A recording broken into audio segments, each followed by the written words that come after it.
Hi friend, माझ्या चॅनलमध्ये तुमचं स्वागत आहे। आज मी भरलं वांगं बनवणार आहे। खारं वांगं अगदी चविष्ट आणि साध्या सोप्या पद्धतीने। प्रथम मग चलूया आता काय त्याच्यासाठी साहित्य लागते ते बघूया। मग आता प्रथम मी पहिला मिरच्या घेतलेला आहे, लसूण सोलून घेतलेला आहे आणि जरा जिरं आणि तीळ 1 चमचा घेतलेला आहे आणि आता मी चेचायला घेते।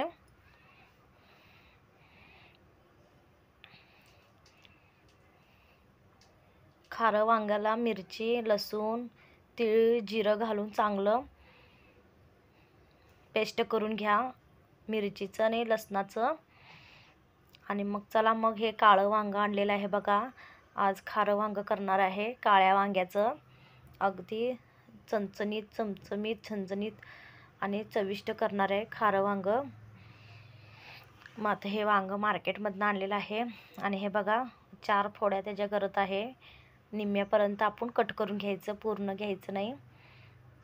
मग चला तर मग आता मी खोबरं खिसलेलं घेतलेलं आहे एका पिलटीत, शेंगदाण्याचं कूट 1 ते 2 चमचे, खोबरं पण 1 ते 2 चमचे घेतलेलं आहे किस। आणि हे बघा मिरचीचं आणि लसणाचं पेस्ट घेतलेलं आहे। हळद 1 चमचा, कोथिंबीर, कांदा बारीक चिरून घेतलेला आहे,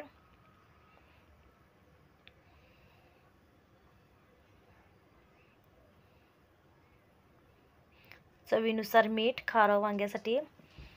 आणि आता ह्याला एकजीव करून घ्या। सगळा मसाला घालून झालेला आहे। आता ह्याला सर्व एकजीव करून घ्या। पाण्याचा आवश्यकता लागणार नाही, आपाप पाणी सुटते कांदा घातल्यामुळं।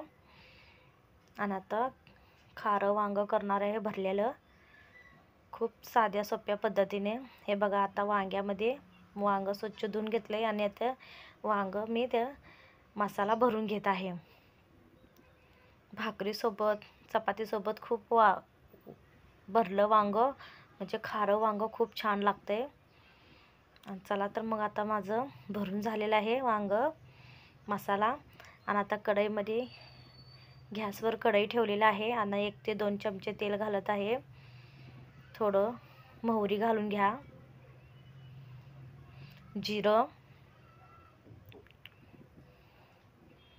आणि भरलेलं वांगं एक तेल तापल्यानंतर एक घालून घ्या।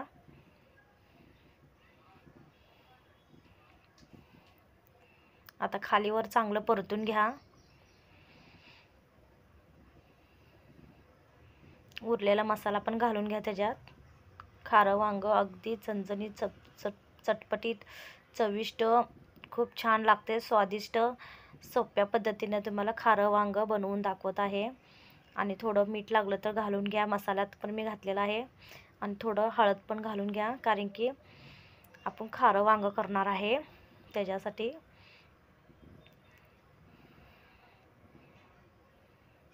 आता खालीवर चांगलं परतून घ्या, वरनं कोथिंबीर घालून घ्या आणि गॅस मीडियम करा किंवा मसाला लागू देऊ नका, नाहीतर करपू शकते। गॅस बारीक झाल्यानंतर जरा तेलाचं पाणी थोडं घालून घ्या, अर्धा ग्लास। आपण भरलं वांग्याचं रबरबीत भरलं वांगं खारं वांगं करणार आहे।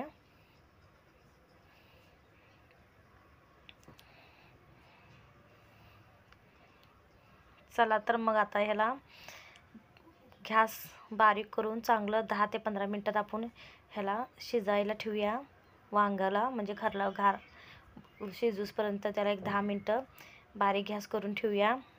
आणि चला तर बघा माझं 5 ते 10 मिनिटात हे खारं वांगं तयार झालेलं आहे। हे बघा चांगलं शिजलेलं पण आहे, खूप छान सुगंध येत आहे। बाय।